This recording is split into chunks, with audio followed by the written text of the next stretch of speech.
जम्मू कश्मीर के रामबन ज़िले में मौसम के कहर ने हर चीज़ तबाह कर दी है। 5 लोगों की मौत हो गई है, कई घरों को नुकसान पहुंचा है और कई जगह मलबे में गाड़ियां फंसी हुई हैं।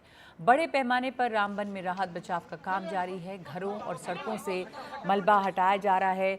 जम्मू श्रीनगर हाईवे यानी कि NH-44 दूसरे दिन भी बंद है। यहाँ पर सब तरफ तबाही का मंजर नज़र आ रहा है। रेस्क्यू ऑपरेशन जारी है। मलबे में गाड़ियाँ फंसी हुई हैं। सैकड़ों ट्रक और वाहन अलग अलग जगहों पर फंसे हुए हैं, जिनमें कि हज़ारों पर्यटक शामिल हैं। मौसम की ख़राब स्थिति को देखते हुए रामबन के सभी स्कूल कॉलेज आज बंद रहे। प्रशासन ने लोगों से यात्रा से बचने और सुरक्षित स्थानों पर रहने की अपील की है। तो ये तस्वीरें हम आपको दिखा रहे हैं रामबन से। देखिए गाड़ियां किस तरह से फंसी हुई हैं। भीषण तबाही मची है आसमानी आफत की वजह से। मलबे में गाड़ियां फंसी हुई हैं। मौसम की मार ज़बरदस्त पड़ी है यहाँ पर और इसकी वजह से हर तरफ एक तबाही का मंजर नज़र आ रहा है। श्रीनगर जम्मू राष्ट्रीय राजमार्ग पर हालात कैसे हैं? नज़ीर मसूदी हमारे सहयोगी वहाँ पे मौजूद हैं और दिखा रहे हैं आपको वहाँ का हाल। श्रीनगर जम्मू राष्ट्रीय राजमार्ग बदस्तूर बंद है। सड़क को खोलने के लिए काफ़ी प्रयास जारी है। कई जगहों पे भारी पस्सियाँ गिराई हैं और यहाँ राष्ट्रीय राजमार्ग पर हज़ारों गाड़ियाँ, जिनमें अधिकतर ट्रक्स हैं, दरमांदा पड़ी हैं। कई ट्रक्स में एसेंशियल सप्लाईज हैं जो घाटी की तरफ जा रहे हैं और रामबन के दोनों तरफ इतनी गाड़ियां हैं, इतनी ट्रक्स है, कई किलोमीटर 10-12 किलोमीटर तक ट्रक्स ही दिखाई दे रहे हैं। आप बताएं क्या मुश्किलात है? आपके ट्रकर हैं? ये खाना खत्म हो रहा है हमारी गाड़ी में, जो भी थोड़ा बहुत राशन था आज 2 दिन से बंद है, तो वो भी खत्म होने वाला है। पानी का भी कोई इंतजाम नहीं है, यहाँ से 1 किलोमीटर जाना पड़ता है पानी लाने के लिए। तो बस ये थोड़ा सा पानी वानी होना चाहिए, बाकी अल्लाह तो ने किया। प्रशासन को हाँ पानी। जी जी जी आप कहाँ था? आपका शुभ नाम? मेरा नाम जसबीर सिंह है जी। मैं पठानकोट से रहने वाला पंजाब का हूँ। 16 चक्का गाड़ी है मेरे पास। देखो हम 3 दिन हम ब्रेक किया, हमें उधर 3 दिन से ब्रेक किया। रात के 12 बजे छोड़ रहे हैं ये प्रशासन, 12 बजे छोड़ रहे हैं। 12 बजे अब से तो पहले पसी आई है तो जाहिर सी बात है बंद है। आपकी मुश्किलात क्या हैं? मुश्किल यही है कि जब ये 12 बजे छोड़ रहे हैं तो अगर हमें 6 बजे छोड़ते तो हम पच्ची में फंसते ही नहीं। अच्छा, आप कहते हैं जब 3 दिन पहले, तो आप अगर पहले छोड़ा होता तो आप हाँ, चले ये गए मरते होते। मरते ही नहीं, कोई गाड़ी नहीं। तो कई लोगों जगहों की पे कोई- ट्रकों में मैंने देखा कि चिकन है वहाँ, तो वो बिल्कुल मर रहे हैं क्योंकि फाका है 3 दिनों से और मालूम नहीं क्योंकि दोबारा बारिश शुरू होने लगी है यहाँ। तो मुश्किल है जो ही बारिश, ये देखे ये हालत इसकी, क्योंकि यह पसिया कभी भी ये पहाड़ गिर के नीचे आए हैं। और आज हमने ये देखा कि जो एक दुल्हा और दुल्हन जिन्होंने अपनी गाड़ियाँ सजा के रखी थी, वो भी अपनी मंजिल की तरफ शादी के दिन भी गाड़ियों में नहीं चढ़े, पहाड़ों से चढ़ना पड़ा क्योंकि पस्सियों की वजह से, मलबे की वजह से जो सड़क पे है वहाँ चल नहीं पाते हैं। 3 लोग बादल फटने की वजह से मर गए हैं, जिनमें 2 सिबलिंग्स भी हैं। कई लोगों को ये बचा लिया गया है। आर्मी ने हमने देखा कि कई लोगों को, जो गुजरात के पर्यटक थे, उनको आज हमने उनको देखा खाना खिला रहे थे। लेकिन कई ऐसे लोग हैं जिनमें हज़ारों ट्रक ड्राइवर और क्लीनर्स हैं, उनकी क्या बनेगा जब तक नहीं ये रोड। असल में प्रॉब्लम है इस रोड की, इन पहाड़ों की। ये काफ़ी इको फ्रेजाइल हैं, काफ़ी इको सेंसिटिव है। जब तक न एक साइंटिफिक तरीके से इनका ख्याल रखा जाए, जब इनकी खुदाई हो, चाहे टनलिंग बनानी हो या 4 लाइनिंग रोड, तब तक ये तो मुश्किल ही होता है क्योंकि जब भी बारिश होती है तो यहाँ से पस्सियाँ आती हैं और हमेशा सड़क बंद रहती है और हमेशा ये ट्रक ड्राइवर इनको इसका खमियाजा भुगतना पड़ता है। कश्मीर घाटी में जो सप्लाईज़ हैं, वो एसेंशियल सप्लाईज़, उनकी जो कीमतें स्काई रॉकेटिंग होती है क्योंकि ये जो वहाँ कीमतें बढ़ती हैं, जब वहाँ सप्लाईज़ नहीं पहुँचे तो कीमत मुश्किलात होती हैं। तो कुल मिला के रास्ता बंद है और प्रशासन की कोशिश है रोड को खोला जाए। काफ़ी प्रयास भी जारी है। मुख्यमंत्री भी यहाँ का दौरा कर रहे हैं। कल उप मुख्यमंत्री सुरेंद्र चौधरी ने भी दौरा किया ताकि राहत पहुँचाई जाए। लेकिन कुछ लोग तो खुशकिस्मत हैं, उन्हें तो कुछ मिला, लेकिन कुछ ट्रक ड्राइवर ऐसे वो कहते हैं कि इनको पानी की भी काफ़ी मुश्किलात यहाँ उठानी पड़ रही है। तो बादल फटने से आसार हैं वहां पर, कहीं बादल फटा है, कहीं धूप की भी आफत है। लेकिन हिमाचल प्रदेश के कुछ इलाकों में भी मौसम बहुत बदल गया है और बारिश तेज हो रही है। शिमला में मौसम विभाग ने कल रात 9 बजे से आज रात 9 बजे तक हिमाचल प्रदेश में भारी बारिश, आंधी तूफान का रेड अलर्ट जारी किया है। शिमला समेत हिमाचल प्रदेश के ज्यादातर इलाकों में सुबह से बारिश हो रही है। लैंडस्लाइड की भी कई घटनाएं हुई हैं। मौसम विभाग के अलर्ट के मुताबिक आज रात 9 बजे तक मौसम खराब बना रहेगा, इसलिए एहतियात करने के लिए कहा गया है। तस्वीरें देख रहे हैं आप, आपको दिखा रहे हैं हिमाचल प्रदेश के कुछ इलाकों की तस्वीर, शिमला की तस्वीर जहां पे लगातार बारिश हो रही है। इसके पहले आपने रामबन की तस्वीर देखी जहां बादल फटने की वजह से किस कदर कहर है। कश्मीर के अलग अलग इलाकों में NH-44 बंद पड़ा हुआ है, वहां पर गाड़ियां, ट्रक्स अटकी हुई हैं, पर्यटक फंसे हुए हैं। और ये जो तस्वीर है ये हिमाचल की है जहाँ पे कल से लेके आज रात के 9 बजे तक खराब मौसम का अलर्ट है। इसमें भारी बारिश हो रही है इस वक्त और रात के 9 बजे तक रेड अलर्ट है, यानी कि आंधी तूफान बारिश के आसार हैं और इस वजह से एहतियात करने के लिए कहा गया है। तो ये तस्वीरें आप देख रहे हैं शिमला की। हिमाचल प्रदेश में भी मौसम काफ़ी बदल गया है।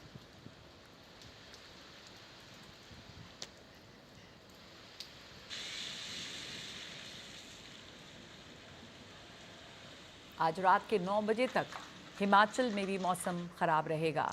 हिमाचल प्रदेश में मौसम काफ़ी बदल गया, बल्कि कश्मीर घाटी में कई इलाकों में तो स्कूल कॉलेज बंद कर दिए गए हैं। हिमाचल में आप तस्वीरें देख रहे हैं कि छाते लगाकर बच्चे स्कूल जा रहे हैं। बारिश लगातार हो रही है। कश्मीर में रामबन में बादल फटा है, यहाँ पे लैंडस्लाइड्स भी हुई हैं हिमाचल में कई जगहों पर और तेज़ बारिश भी हो रही है।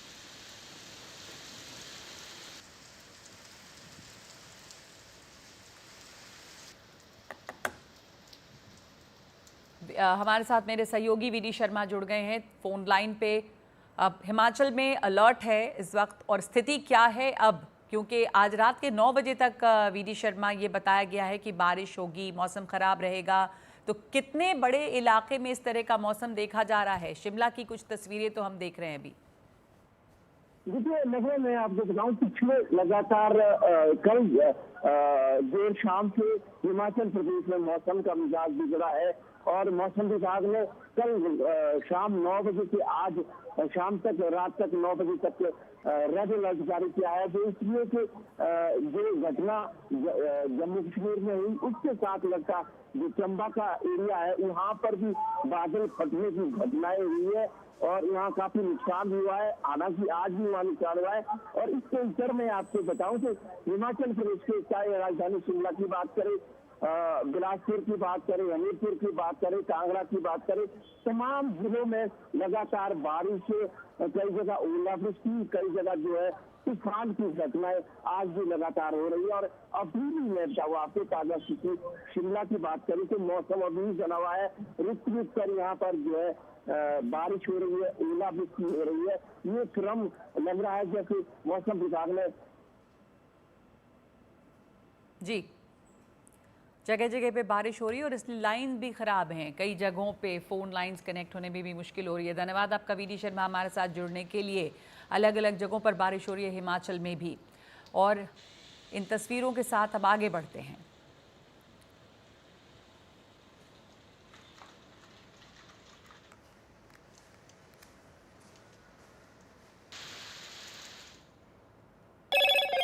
Hello, Moto.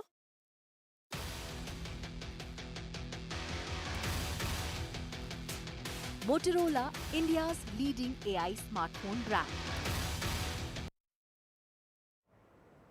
और अब देखिए मोटोरोला हेडलाइंस।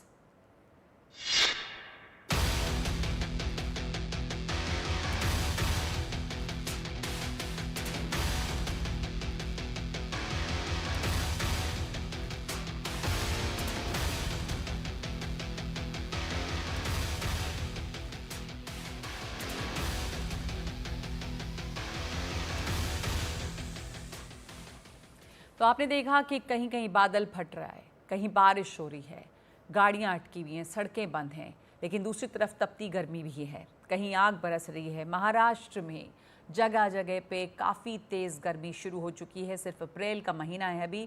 सबसे ज़्यादा तापमान के मामले में अकोला शहर अब दुनिया में 9वें स्थान पर पहुंच गया है, यानी कि सबसे गर्म जगह। ज़िले में भीषण गर्मी के हालात हैं। ज़िला प्रशासन ने अकोला के लोगों से गर्मी से बचने की अपील की है। इस बीच मौसम विभाग ने अनुमान जताया है कि मई की शुरुआत में अकोला शहर का तापमान सबसे अधिक रहने की संभावना है। आज यहां तापमान 44 डिग्री रहा।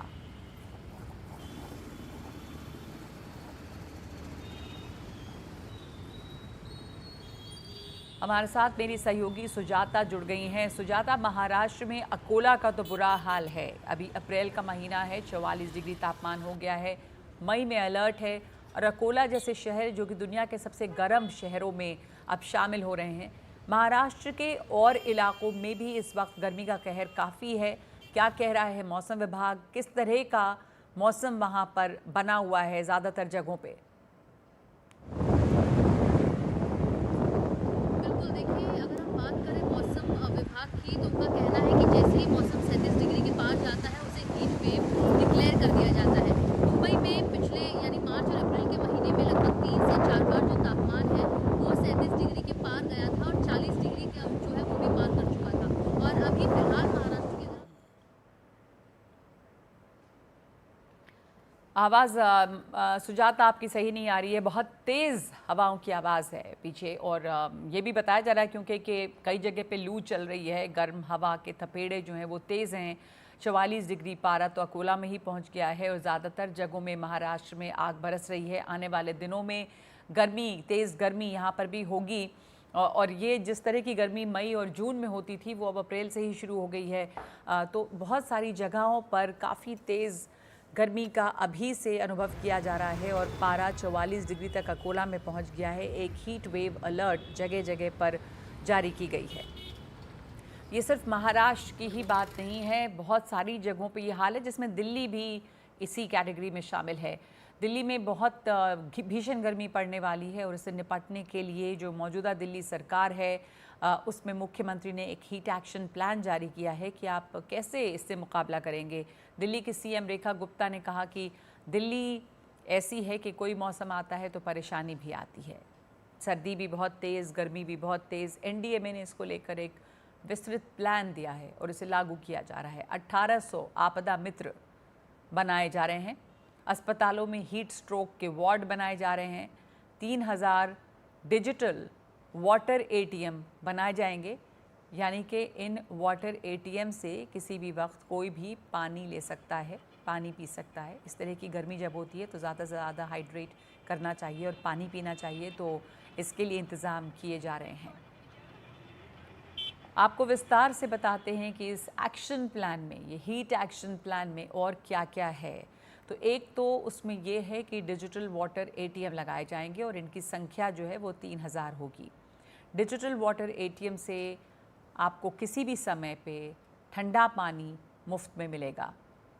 तो डिजिटल वाटर एटीएम के साथ साथ 1800 आपदा मित्र तैनात किए जाएंगे जो किसी भी तरह के आपदा में आपका साथ देने के लिए खड़े होंगे। हीट अलर्ट जारी किए जाएंगे कि कब कब बहुत तेज़ गर्मी पड़ने वाली है और उसमें क्या किया जाए।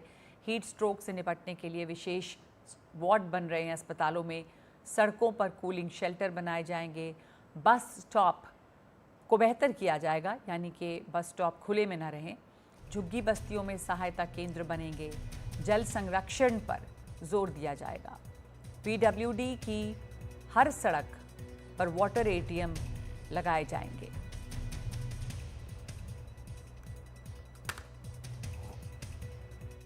जो रास्ते जिन पे हम चलते हैं उन पे कूलिंग शेल्टर्स होने चाहिए कि कोई एक ऐसी छांव जहां पे आप बीच में खड़े होकर के सांस ले सकें, बैठ सकें 10 मिनट।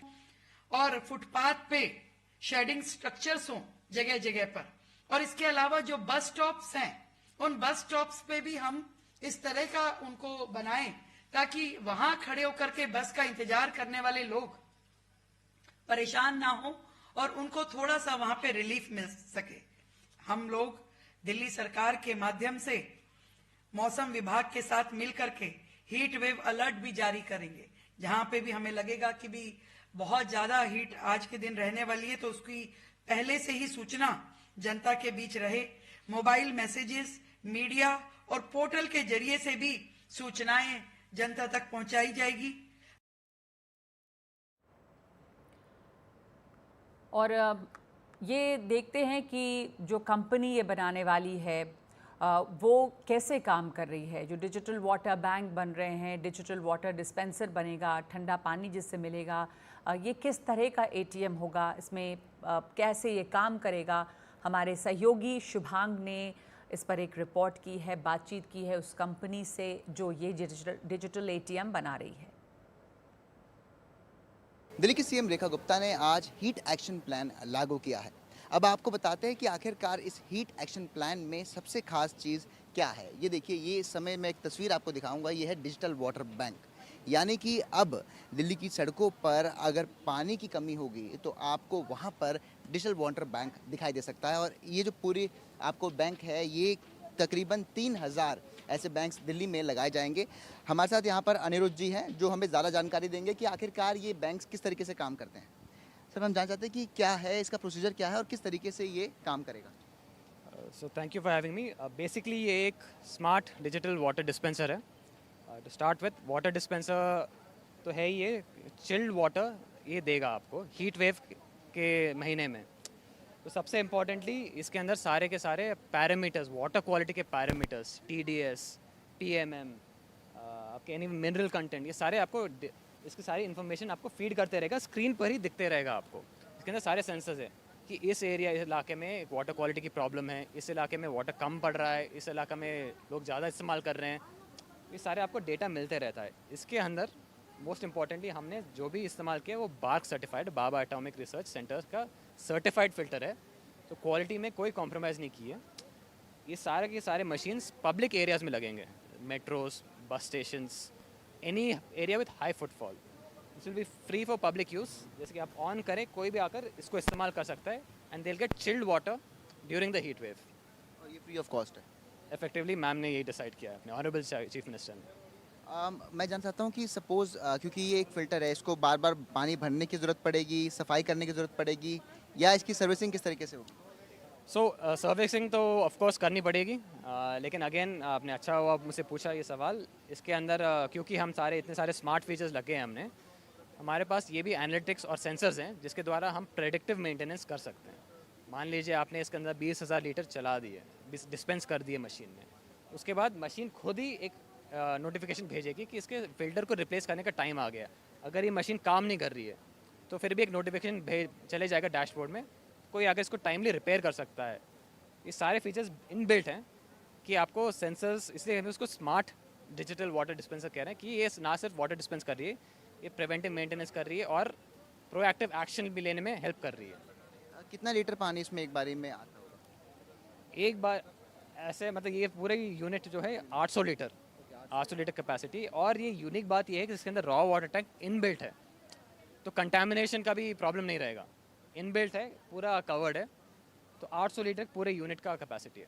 ठीक है, बहुत शुक्रिया मैं कुछ जानकारी देने के लिए। तो देखिए, साफ तौर पर यहाँ पर ये जो डिजिटल वाटर बैंक्स हैं, कहीं ना कहीं ये बहुत ज़्यादा मदद करेंगे दिल्ली सरकार की, और ख़ास तौर पर उन लोगों की जो पानी के लिए कहीं ना कहीं परेशान हो रहे हैं।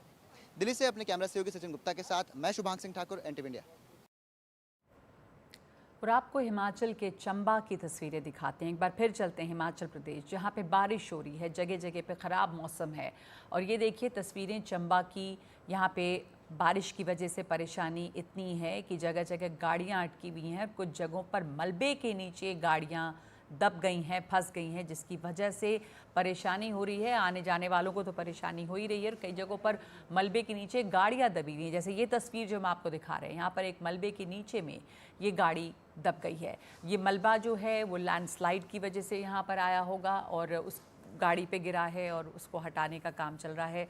और ये लैंडस्लाइड्स की कई घटनाएँ यहाँ पर हिमाचल में अलग अलग जगहों पर हुई हैं।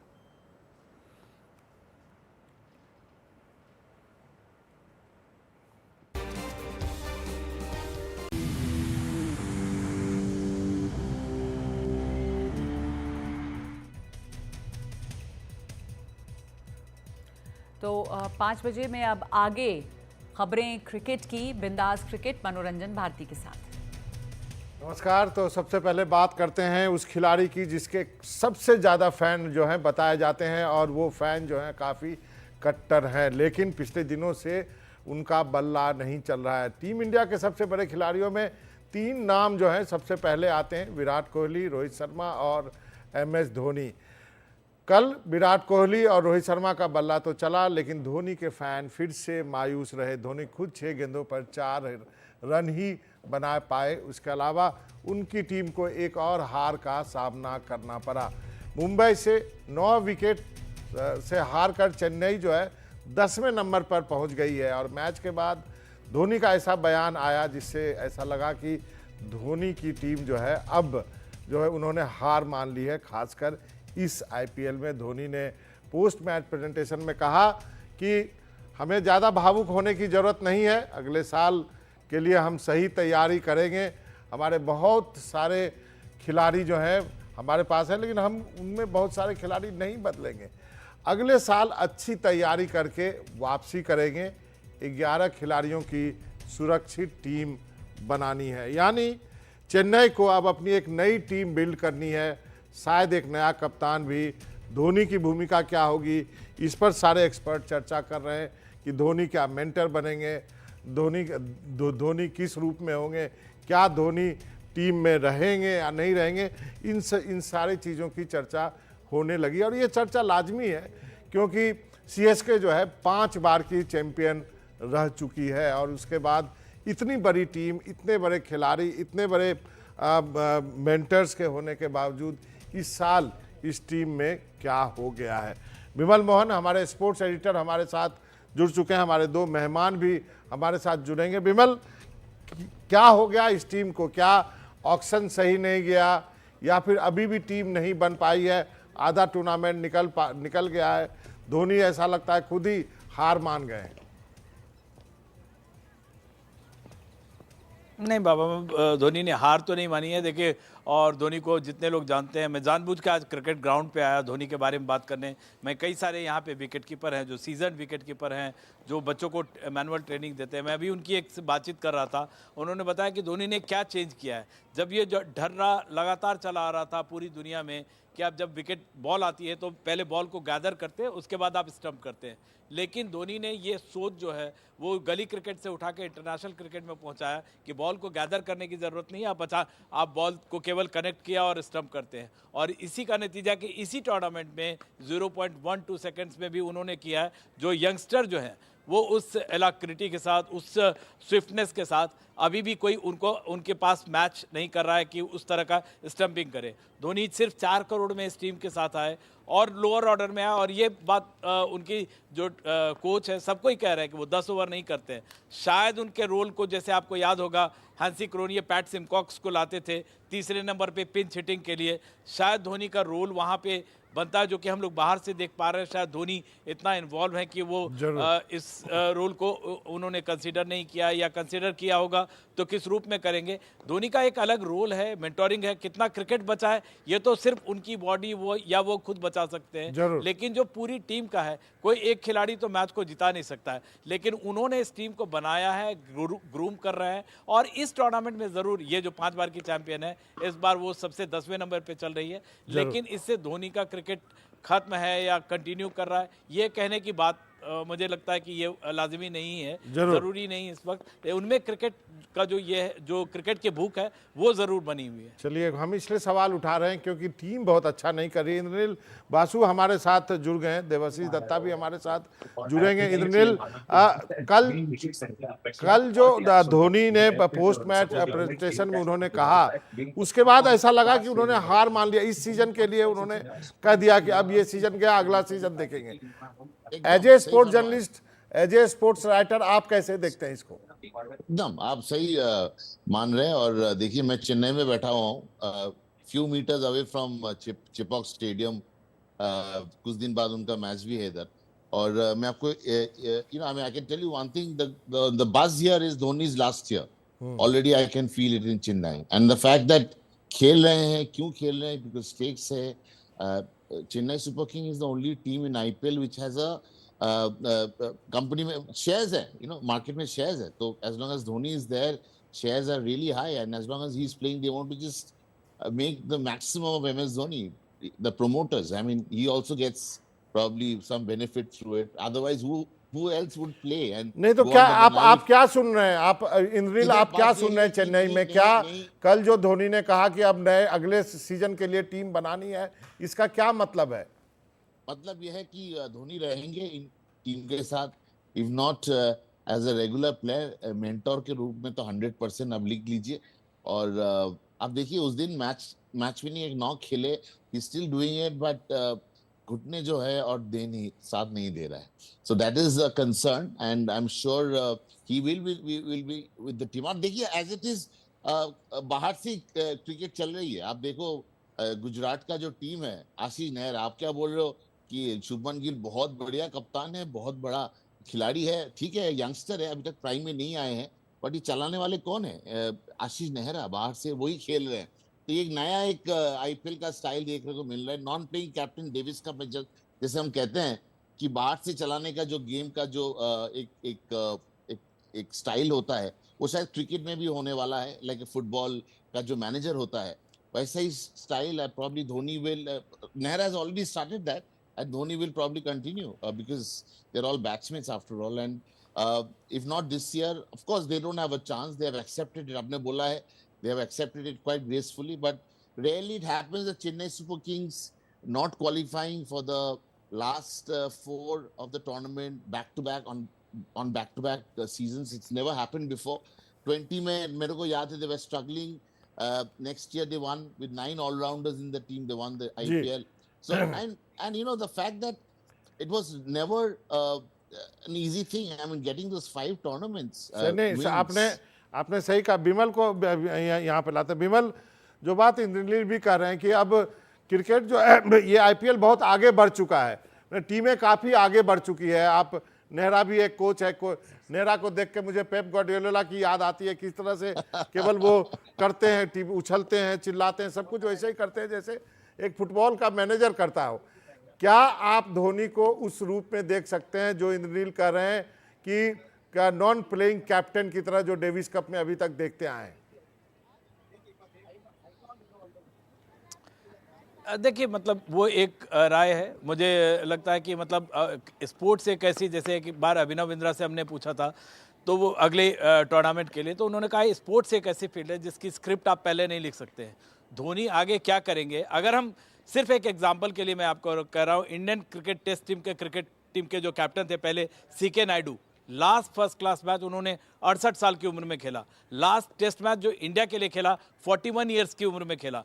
तो ये बाहर से हम डिसाइड कर सकते हैं, हम क्योंकि रिजल्ट देखते हैं कि अच्छा 30 रन बना, इसमें मैच नहीं जीता, इसी टूर्नामेंट में 30 रन बना के मैच भी जीता है, 4 बार वो नॉट आउट रहते हैं। हो सकता है उनका ACL गड़बड़ हो सकता है उनका मेनिस्कल गड़बड़ हो, जो घुटने की बात कर रहे हैं। और इस जो इंजरी में या इसमें ये क्या होगा, किस लेवल पे वो क्रिकेट खेलेंगे, वो सिर्फ वो डिसाइड कर सकते हैं।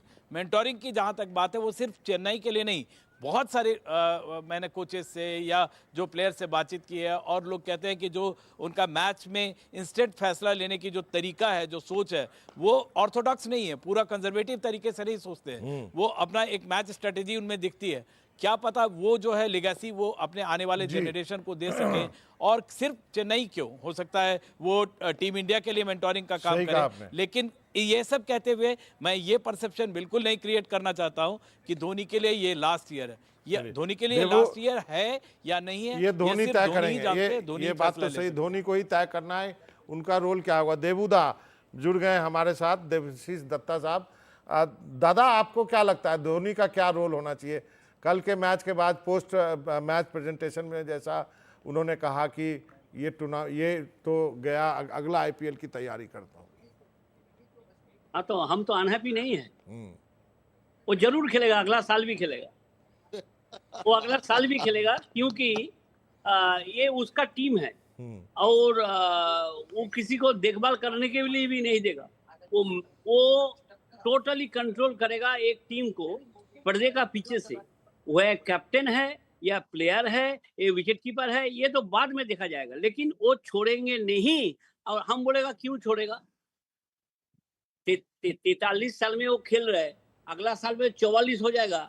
अगर देखिए 4 ओवर का मामला है बॉलिंग बॉलर के लिए, लेकिन वो तो बैटर है और वो 7 नंबर 8 नंबर 9 नंबर कभी भी वो उतर सकता है और मैच भी जीता सकता है, तो उसको संभावना अभी भी है और जब तक जान है तब तक वो खेलेगा। क्या दादा धोनी का रोल कुछ चेंज हो सकता है? बहुत लोग कहते हैं कि मेंटर हो जाएं, नॉन प्लेइंग कैप्टन हो जाएं, क्या ऐसा भी आप देखते हैं या आपको लगता है मैदान में ही रह के आएंगे वो? अरे वो तो मेंटर ही है, वो मेंटर है, कैप्टन है, वाइस कैप्टन है, कीपर है, चेयर है, सब कुछ वही है, ये उसका टीम है भैया। ये मान लीजिए प्लीज, मेहरबानी करके ये मान लीजिए, आप देखिएगा सब एकदम टनाटन हो जाएगा, टनाटन हो जाएगा। वो नहीं देगा रिस्पांसिबिलिटी, किसी को नहीं देगा, because this is his team. तो अगर उसका ही टीम है तो वो जो मर्जी हो करे। नहीं दादा, हम इसलिए डिस्कस कर रहे हैं ना कि टीम का परफॉर्मेंस नहीं हो रहा है। उन्होंने कह दिया कि इस बार छोड़ देते हैं, अब अगली बार के लिए तैयारी करते हैं, टीम अच्छा बनाएंगे, संतुलित टीम बनाएंगे। हाँ, तो अकेला कोई टीम जिता सकता है? ये टीम ऑफ 11 प्लेयर्स, तो उसमें वो अकेला क्या कर सकता है? वो वो बहुत काम किया है, बहुत काम किया है। उसका जो प्रेजेंस है ना, प्रेजेंस इज गोल्डन। एंड वो रन आउट करते हैं, वो पीछे से देखिए स्टंप करते हैं, ये सब मैग्निफिसेंट है। इसका कोई मुकाबला नहीं है और हम देखते भी नहीं है जब चेन्नई का आसपास में ऐसा कोई खिलाड़ी है जो अपना टीम को मजबूत बना के आगे ले जाए। सो जब तक है जान वो आगे ले जाएगा। सीएसके जिंदाबाद, महेंद्र सिंह धोनी जिंदाबाद। जब तक है जान। दादा इंद्रनील के पास चलते हैं, बिमल आपके पास भी आता हूँ। इंद्रनील चेन्नई में बैठे हैं, आपने बोला कि दादा ने बोला कि चेन्नई में तो आसपास दिखता नहीं है, आप चेन्नई में बैठे हुए हैं, आपको आसपास कुछ दिख रहा है क्या? क्या ऑक्शन में गलती हो गई सीएसके से, कहाँ पे गलती हो गई? देखिए आप देवुदा तो इतना दिन से कर रहे हैं, देवुदा को obviously he has got is tremendously knowledgeable, but I can tell you one thing, MS Dhoni, if you can't go beyond MS Dhoni, CSK will not win again. Bombay Indians, Mumbai Indians जैसे बोलते हैं, उनको 2010 में पता लग गया था कि सचिन तेंदुलकर एक प्लेयर है, वो हट जाएंगे, हमको अपना ब्रांड बनाना है। Ricky Ponting, transition is very important, you know, if you don't have that transition, MS Dhoni से आप और ट्रॉफी 6th IPL टाइटल नहीं जीत सकते। That is quite I mean it's an open secret right now. He's not getting, I mean एक उम्र के बाद जो आप करना चाहते हो उतना इजीली नहीं बनता। Because I was talking to a lot of other former cricketers also. ठीक है। तो ये पॉसिबल नहीं है, and they have to do that transition. Everyone has done it. Mumbai has done it. देखिए रोहित शर्मा को भी कितने प्यार से खिला रहे हैं अभी भी। It's just paying back. I mean what is Rohit's performance? Last 7 matches में उन्होंने एक अर्धशतक लगाए हैं। उनका कंट्रीब्यूशन क्या है पूरा टूर्नामेंट में? Because he has given them those 5 titles as a captain, they are paying him back. So for MS Dhoni he is playing. यहाँ पर जो बात है चेन्नई में, I mean like few metres away from Chepauk, I can tell you people are talking about him and they are of the opinion, ये बोल रहे हैं कि धोनी मन से नहीं खेल रहे, उनको खेलना पड़ रहा है, खेलना पड़ रहा। लेकिन बिमल एक बात जो देवुदा ने कहा कि धोनी का हिज प्रेजेंस इज गोल्डन, ये एक गोल्डन लाइन बोली है देवुदा ने कि धोनी का प्रेजेंस ही गोल्डन है। वो गोल्डन कपड़ा भी वो थोड़ा दिखता है सीएसके का। तो फिर एक इस द्वंद में है टीम, जो मतलब हम चर्चा तो इसलिए कर रहे हैं ना कि यदि आप जीत रहे होते तो कोई बात ही नहीं था। देखिए एक मतलब मुझे ऐसा देखना चाहिए कि धोनी में वाइड रेंज ऑफ पॉसिबिलिटीज़ है, ठीक है, और वाइड रेंज ऑफ टैलेंट है। केवल इसलिए नहीं, हम असल में देखने का परसेप्शन जो हमारा है, हम चाहते हैं कि वो 4 ओवर में आए और पहले जैसे धोनी जो है match finisher winner Dhoni Virat Kohli के जैसा चेज कर ले। वो चीज़ सबको एक रियलिस्टिकली सोचने वाली बात है कि एक अकेला प्लेयर पूरे मैच को विनिंग इस तरह से पहले के एज में नहीं ले जा सकता है। लेकिन उसके अलावा जितने तरह का 4 करोड़ में तो आए हैं चेन्नई में, और कितने तरह का वो काम कर रहे हैं। अब जो स्टंपिंग है, गाइडिंग है, स्ट्रेटेजी बनाना है, किस बॉलर को कहाँ रखना, और ग्रूम भी कर रहे हैं। अब शेख रशीद को उन्होंने ओपन करवा दिया और उन्होंने कहा है कि इसमें टैलेंट दिख रहा है। तो हमें ये नहीं दिख रहा है क्योंकि हमें तुरंत रिजल्ट चाहिए। लेकिन धोनी को अगले सीजन की जो बात भी कर रहे हैं, वो फेयरवेल स्पीच से ज़्यादा उनका जो प्रोसेस है जिसकी बात वो लगातार कर रहे हैं, वो प्रोसेस की बात कर रहा है कि हमारी टीम को हम ग्रूम कर रहे हैं। ये सीज़न क्योंकि 8 मैच हो गया है और 8 मैच में आप 10वें नंबर है, तो यहाँ से टॉप 4 में पहुंचना एक डिफिकल्ट पॉसिबिलिटी होता है, लेकिन धोनी की जो पॉसिबिलिटी है, जो टैलेंट की पॉसिबिलिटी, वो वाइड रेंज है। आपका सिर्फ ये चेन्नई नहीं, पूरी इंडिया उसको यूज करेगी, पूरा वर्ल्ड क्रिकेट उसको। आप जो यंगस्टर हैं बच्चे, अब आप देखें, जैसे मैं बता रहा था, एक विकेट कीपर क्रिकेटर से बात कर रहा था, वो क्या है कि आजकल बच्चे कनेक्ट करके पहले ऑर्थोडॉक्स तरीके से पहले कलेक्ट करना और फिर स्टंप करना नहीं करते हैं, अब वहां से कनेक्ट करके सीधे स्टंपिंग करते हैं। तो उनका जो वाइड रेंज ऑफ टैलेंट है वो यूटिलाइज हो रहा है मेंटोरिंग के लिए, ग्रूमिंग के लिए, बैटिंग टेक्निक, अनऑर्थोडॉक्स तरीके से सोचना, अपने स्ट्रैटेजी बनाना। तो ये सारी जो उनका जो टैलेंट का जो पॉसिबिलिटीज़ है वो उस टीम को यूज़ कर रही है, और वो टीम अभी के लिए शायद ना खेल रही हो, अगले टीम के लिए एक ग्रूमिंग प्रोसेस, एक बिल्डिंग प्रोसेस में है। चलिए, आप तीनों हमारे साथ बने रहिए। एक और मुद्दा है, उस पर भी पहले वो एक स्टोरी है, वो देख लेते हैं। बीसीसीआई की ग्रेडिंग जो है वो आ गई है, आप सब लोगों ने देख भी लिए होंगे। क्रिकेट फैंस के खूब रिएक्शन भी आ रहे हैं। जाहिर है अपने अपने चहेते खिलाड़ियों की ग्रेडिंग हर फैंस जो है वो बेहतर देखना चाहता है, लेकिन आज हम ग्रेडिंग सिस्टम की एक खास चीज़ पे बात करेंगे, खासकर ग्रेड सी। सवाल ये है कि ग्रेड सी क्या है, सितारों के नाम के आगे ग्रेड सी लिखना कितना अच्छा है, क्या इसका कोई दूसरा नाम नहीं रखा जा सकता है, क्या विकल्प हो सकते हैं, ये रिपोर्ट देखते हैं, फिर इस पर चर्चा करेंगे।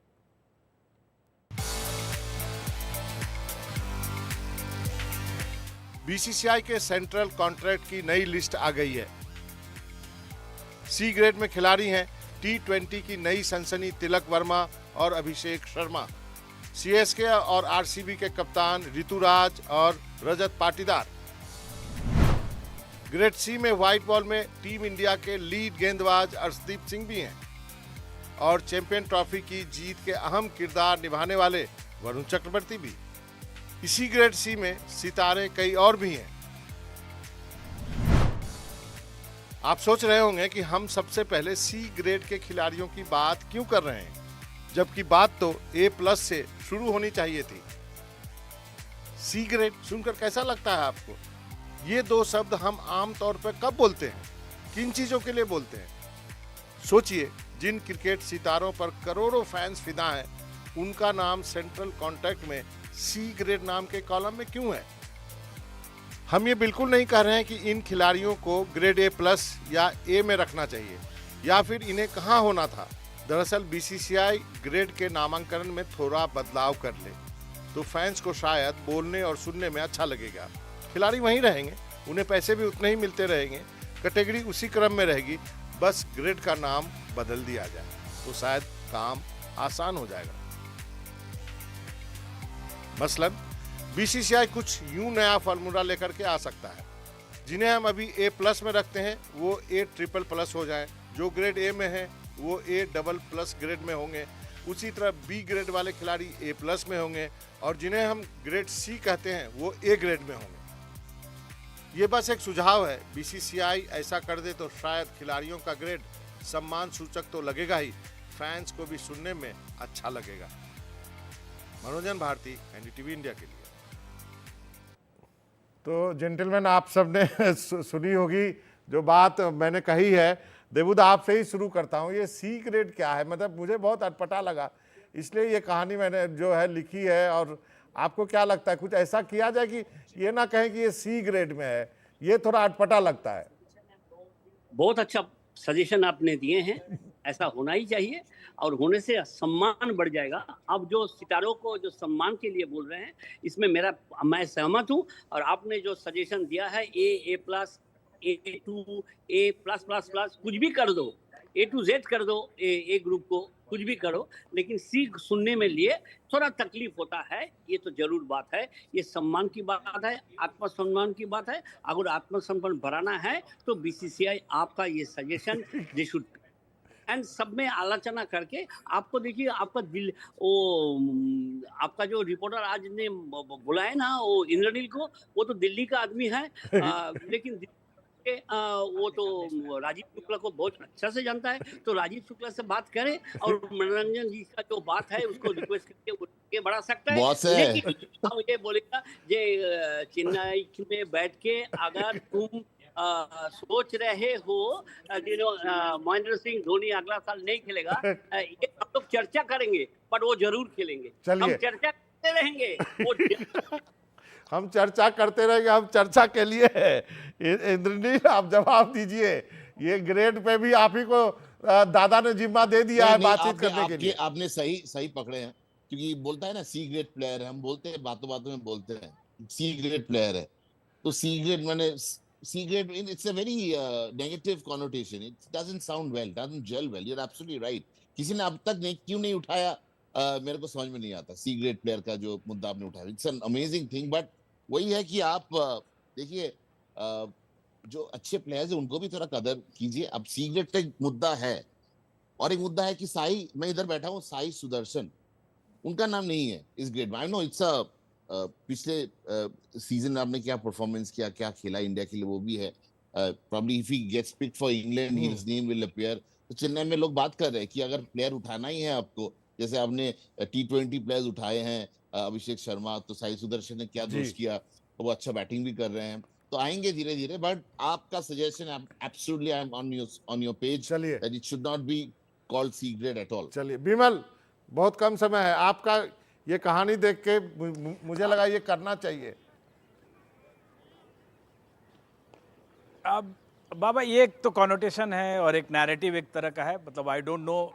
400 साल पहले शेक्सपियर ने लिखा था रोमियो जूलियट, उसमें रोमियो ने पूछा था what is there in a name, नाम में क्या रखा है।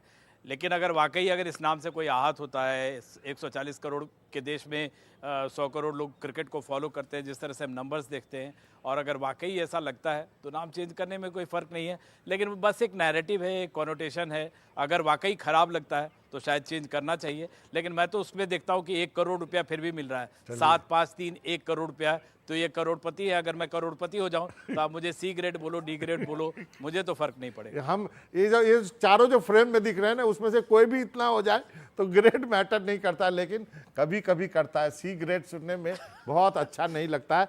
जेंटलमैन, आप सबका बहुत बहुत शुक्रिया। विमल आपका, इंद्रनील आपका, देबूदा एज यूजुअल आप प्रोग्राम बना देते हो, आपको इसलिए मैं हाथ पांव जोड़ के आपको बुलाता हूँ।